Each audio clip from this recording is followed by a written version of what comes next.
what have just historically been some of the more creative submissions you've received? Well, one story that comes to mind was years ago. This could be easily over 25 years ago, but it sticks in my head because it was the craziest thing that anyone has ever done. It would do tell. I was working with Mike Fenton, and we were working on a movie called Brenda Starr, and looking for Brenda Starr. Of course. And there was a knock at the door, and we opened the door, and there was no one there, and we looked down, and there is a bird cage with a pigeon in it, and a note on the side, and underneath is attached a picture and a resume and a note. And it was a picture of this young actress, and she said, you're trying not to laugh. I'm trying not to laugh. And she said in the pigeon's voice, I know this young actress who's really fantastic and will be so right for this role, and would you please see her, and if you would, attach this little note, and it was like a little long piece of paper, to my foot. There was a rubber band, and it was like you were meant to scroll this around the pigeon's foot. So we're laughing hysterically at this point, right?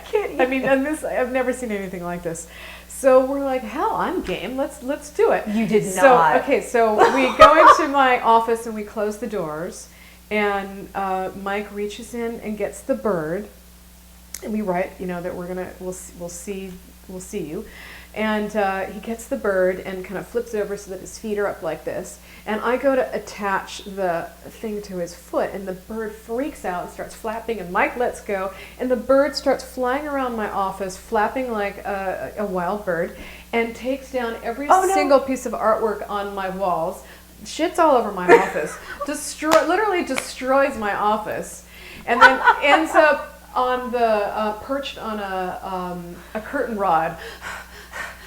Like the bird is in full panic, and so the bird's up there just hyperventilating, and we're like, my hair's gone wonky, and he's like, there's bird shit all over him.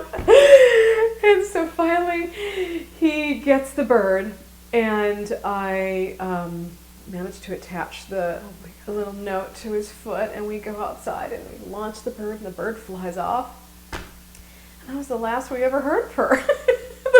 The bird never made it home. After all that, and she never contacted us, and I'm not really quite sure that we ever contacted her. I was hoping this was going to turn out to be somebody who's ridiculously famous and now. Then we ended up casting Brooke Shields, who did not send you a bird. Yeah.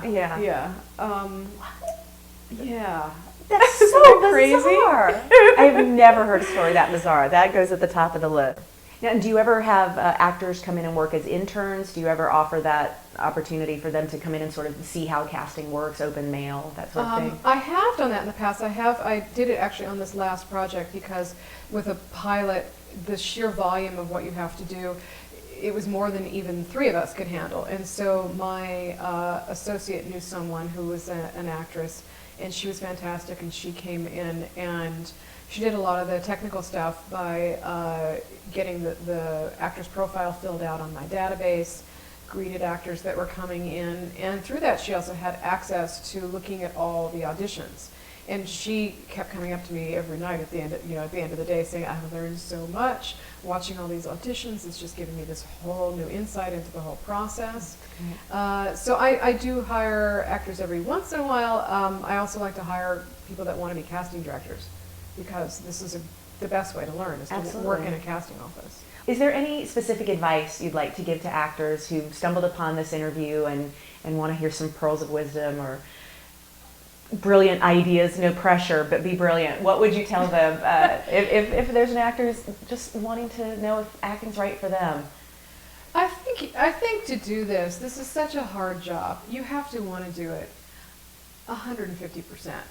This has to be something that's so ingrained in your heart and in your gut and in your blood. This has to be, you can't think, maybe I want to be an actor. I don't know. People act because they have to act. There's nothing else that they can imagine themselves doing. And you can't do it because you want to be famous or because you want the money or you want the lifestyle. You do it because you're an artist and you need to express yourself that way. That's how you express yourself. So I think for actors that are maybe just starting out, they have to really understand what they're getting into and examine their motives of why they want to do this. And if it's anything but, I want to act because I have to, I don't know that this is for you. Yeah. It's just too hard, and there's far too many talented people here that are doing it for the right reasons. Right. So true. So true. Well, Marci, thank you so much for sitting down with me, and I really appreciate your time. That's great, and I wish you so much luck. Thank you so much. All right, so check back next time for another episode of Casting Cues.